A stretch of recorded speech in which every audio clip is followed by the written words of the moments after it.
De noite, uma estrada no deserto perto de Dubai. Ao longe, brilham os arranha-céus, mas aqui só tem escuridão. Um carro freia, no acostamento tem algo caído. Uma mulher jovem, o vestido encharcado de sangue, grudado no corpo dela, a coluna destruída, as duas pernas quebradas, ela mal respira.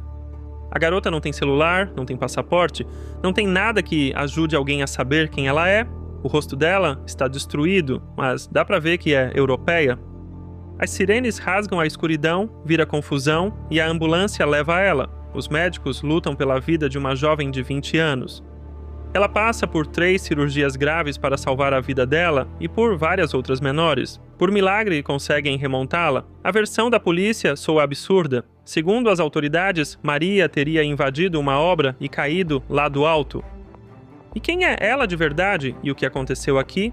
Maria Kovalchuk, modelo aspirante e garota do OnlyFans, ucraniana, chegou a Dubai no dia 9 de março de 2025, a convite de gente do mundo da moda. Ia conhecer empresários importantes, achava que era a chance dela. 2 dias depois, deveria voar para Tailândia, mas nunca entrou naquele avião. Por mais de uma semana, ninguém soube nada, até ela aparecer aqui, espancada quase até a morte, largada perto de uma estrada. Só meses depois de tudo aquilo é que Maria contou o que aconteceu. Assim que chegou naquela festa, entendeu do que se tratava. Aqueles homens ricos esperavam absolutamente tudo dela, literalmente tudo. Ela resistiu, disse não, e foi aí que espancaram ela. Tiraram os documentos dela, o celular, e jogaram ela para fora, deixando uma garota de 20 anos para morrer. Maria está viva, mas anda de cadeira de rodas e reaprende a caminhar. Ela queria realizar o sonho de uma vida melhor, o mesmo do qual alguém se gaba o tempo todo, mostrando o estilo de vida, as roupas caras, os carros. De quantas histórias assim a gente nunca vai saber? Isso não é sobre uma modelo só, porque no meio artístico existe há anos um esquema do qual ninguém fala em voz alta. A gente vê cantoras jovens, atrizes, garotas do Instagram, que literalmente alimentam a gente com uma ilusão de luxo. Mas por trás dessas histórias sobre talento, esforço e independência, muitas vezes tem um patrocinador. É a palavra da moda para prostituição, e hoje já virou quase socialmente aceitável. Madame cara da TV, ela é cara e sai na TV, entendeu? Algumas famosas polonesas cobram 30 mil reais por noite. Isso é uma putaria excepcional, porque quem faz isso são as garotas. Uma parte enorme das mulheres polonesas do mundo artístico. Atrizes, cantoras, influenciadoras, modelos e famosas do Instagram. De um lado estão as garotas que se embriagaram com a ideia de uma vida melhor e com a obsessão pela fama. Do outro lado estão os intermediários, ex-modelos, empresários, às vezes as próprias amigas, gente que conecta essas ingênuas com caras que têm dinheiro.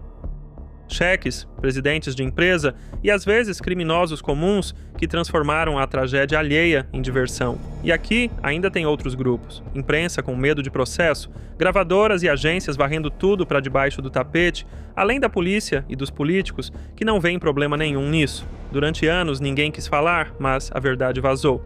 Jornalistas investigativos como Piotr Krysiak e Marcin Mardialewski descreveram nos livros deles como funciona por dentro a prostituição de luxo. E ainda tem os blogueiros anônimos do Tag the Sponsor, caras que se passavam por milionários para desmascarar as influenciadoras e modelos que aceitavam se vender.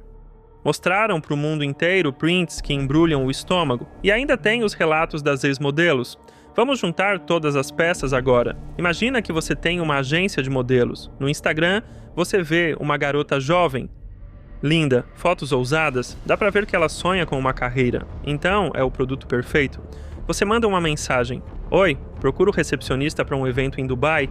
São 5 dias e são $10 mil. Tem interesse? A garota vê $10 mil por uma única semana numa viagem de luxo e ainda a passagem e o hotel de graça. Ela se convence de que é só acompanhar convidados ricos nas festas, porque nela não acende nenhum tipo de alerta. Os algoritmos entregam para ela dezenas de influenciadoras por dia, dizendo que tem que ser burra para trabalhar normal. Então, para ela, isso soa como a aventura da vida dela, principalmente quando as ídolas que ela segue confirmam. Quanto você ganha no OnlyFans? $3 mil por mês. E já trabalhou em algum lugar?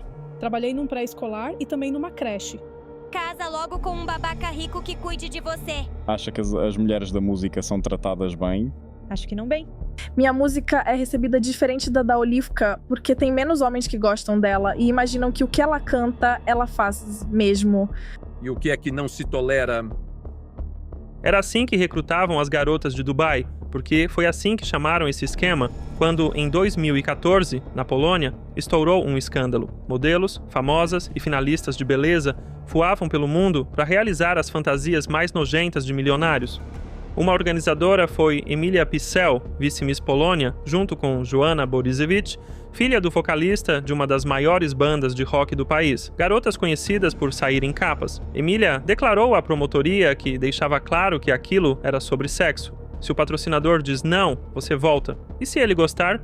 Aí vem os extras. E vale acrescentar que muitas dessas garotas tinham namorado, até marido e filhos. Em casa diziam que iam para um ensaio ou um desfile.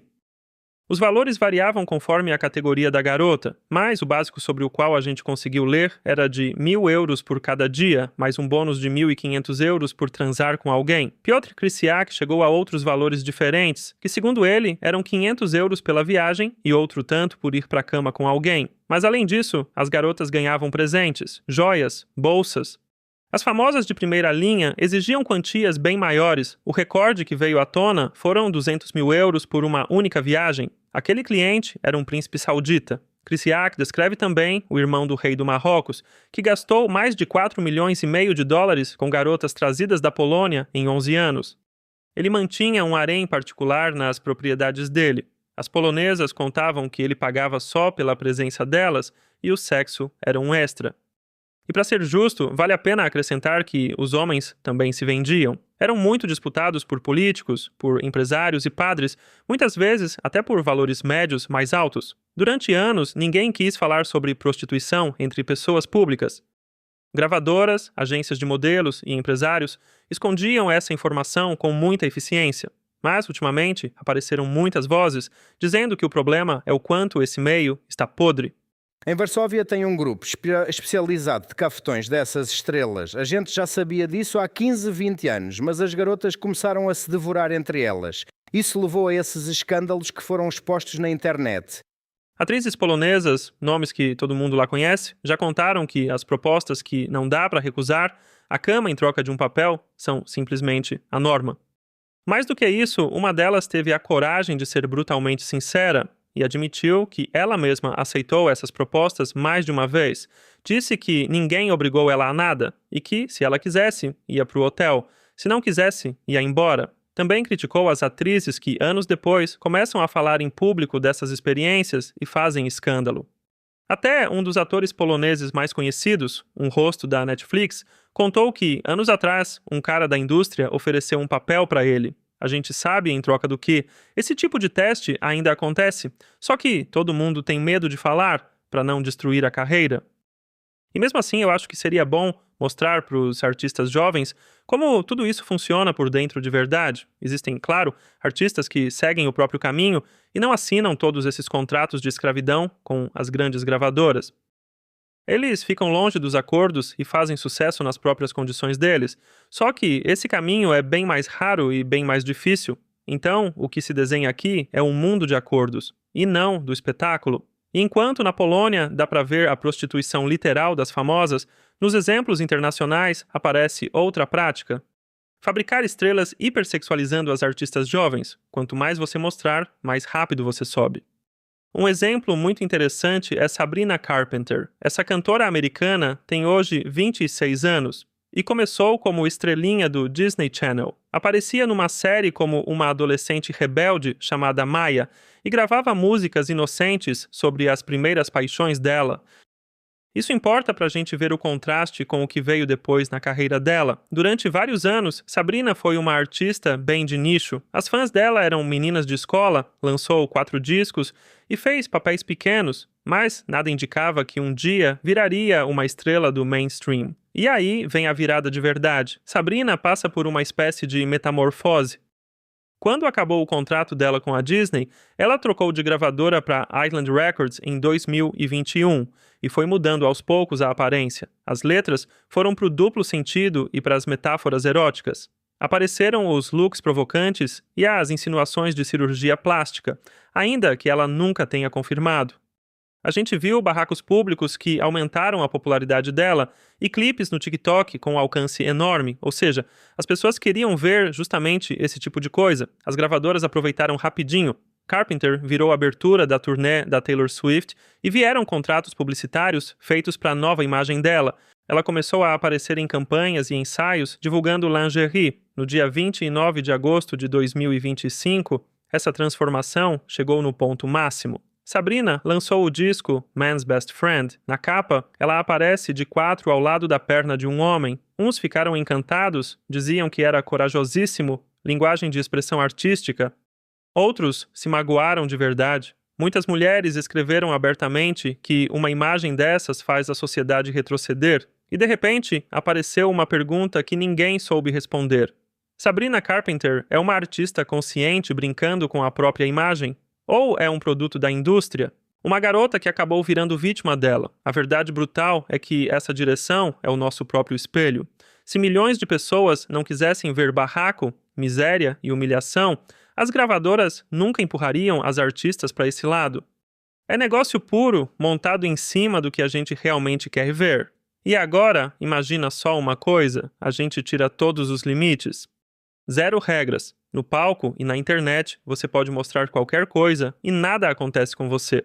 O que aconteceria então? Eu acho que só aí a gente veria a escala real. Quanta miséria escondida existe na sociedade, quão forte é a vontade de humilhar os outros e quanta gente sente prazer com a dor alheia. O que segura a gente é uma camada fina de normas sociais. A mesma camada que a cada ano escorrega um pouco mais longe. Outras estrelas conhecidas também já falaram disso. Miley Cyrus, que também começou na Disney, disse que, ao assinar com uma gravadora, virou mercadoria deles e participou conscientemente da provocação sexual. Christina Aguilera, Britney Spears, Lady Gaga. Exatamente o mesmo mecanismo. Embora a Gaga tenha feito mais nas condições dela, o disco mais recente de Sabrina Carpenter chegou ao primeiro lugar em mais de 10 países e é a maior estreia feminina de 2025 nos Estados Unidos. E ainda disco de platina, um sucesso gigantesco que puxou para cima também todos os discos anteriores dela. A imprensa parou de chamar ela de cantora de nicho e passou a apresentar ela como uma superestrela pop. E os shows? Os ingressos esgotam literalmente na hora, por isso vão acrescentando datas novas, porque a procura superou tudo. E esse é o momento em que a gente vê que não existe justiça. A gente vê o quanto essa jogada valeu a pena para ela. Vamos voltar um momento ao quanto a aceitação social mudou. Antes, admitir abertamente que uma garota ou um cara tinha patrocinador causava nojo. Hoje, as pessoas têm inveja. O pior é que depois essas pessoas sentam na frente da câmera e dizem para os fãs que tudo é fruto do talento delas. Embrulham a prostituição em historinhas sobre os ganhos de ser famosa, sobre a vida de luxo de uma modelo. Me impressiona como a puta e o ladrão, símbolos do fundo do poço moral, viraram hoje heróis e ídolos. Vamos falar de um escândalo que foi abafado bem rápido pela tal Federação do FAMMLA. Uma das participantes recebeu uma proposta de compras pagas em troca de serviços sexuais. Aquela garota aceitou absolutamente tudo e isso vazou muito rápido. A federação apagou aquela conversa inteira. Para mim é aterrorizante que garotas jovens hoje queiram dormir com alguém em troca de produtos. Uma pesquisa do ano passado nos Estados Unidos mostrou que 57% da geração Z gostaria de ser influenciador.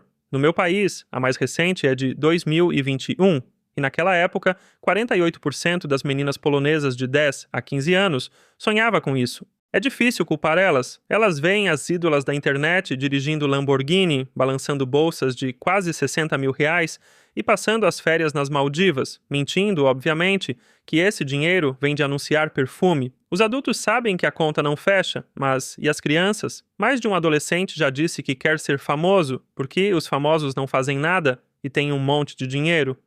E é aterrorizante que gerações inteiras estejam sendo criadas dentro dessa crença falsa. Aqui, com certeza, aparece o outro lado, os defensores, os que vão dizer, e você com isso? O corpo é dela, o problema é dela, e trabalho sexual também é trabalho. Talvez você tenha reparado que parte do movimento lutou para aposentar a palavra prostituta e venceu. Hoje se diz trabalhadora do sexo e ninguém lembra. Além disso, ainda vêm as acusações de que falar assim das influenciadoras vem de pura inveja. É verdade, eu já recebi propostas de todo tipo, mas para Dubai ainda ninguém me convidou, então talvez tenha alguma coisa nisso. Resumindo, parte das mulheres e dos homens se deu muito bem tendo um patrocinador, e por mim, tudo bem, que entrem nos acordos que quiserem. Só que não vamos enganar o resto da sociedade dizendo que isso é uma vida maravilhosa, porque não é. Infelizmente, a verdade sobre isso você só escuta quando conversa com essas pessoas cara a cara. Pessoas que escolheram viver assim. Aparecem os vícios e a cabeça ruim. Porque quanto tempo dá para fingir que os presentes ou o dinheiro vão substituir a dignidade ou o amor? Outro problema sério é a falta de provas e de nomes concretos. O livro do Krysiak não apontava o dedo para ninguém, só descrevia o fenômeno, mas não apareceu nenhuma lista de famosos que na verdade vivem de prostituição. Então agora, todo mundo vai bancar o santo. Também não dá para acusar alguém assim do nada na imprensa, porque acabaria no tribunal. E de onde a gente tiraria provas sólidas? Ninguém emitiu recibo por esse tipo de serviço. Sobra a palavra de um contra a do outro e ficam as suspeitas. Como público, a gente imagina, o que falta é a certeza. Então a gente só consegue focar em como esse fenômeno é e em como o mecanismo funciona, em vez de apontar o dedo para alguém específico. Vamos olhar como isso funciona hoje em dia. Cada vez se ouve menos falar de bordéis de estrada, porque tudo se mudou para a internet. As garotas não precisam mais de cafetão, basta uma conta onde elas vendem os próprios vídeos e fotos. Virou simplesmente prostituição à distância. Primeiro foram as influenciadoras conhecidas e atrás delas centenas de imitadoras. Para que trabalhar se dá para tirar uma foto dos pés e receber uma transferência? Nas reportagens aparecem comentários dessas garotas genuinamente surpresas. Porque, oi, todo mundo faz isso? Num mundo onde um jornal grande te convida a ver as fotos mais quentes dela, é difícil se espantar que as adolescentes não vejam nada errado em tirar a roupa. E aquelas férias em Dubai era brincadeira? Vou aumentar o aquecedor e assistir pela internet. Se cuidem muito, muito obrigado por assistir e até o próximo vídeo.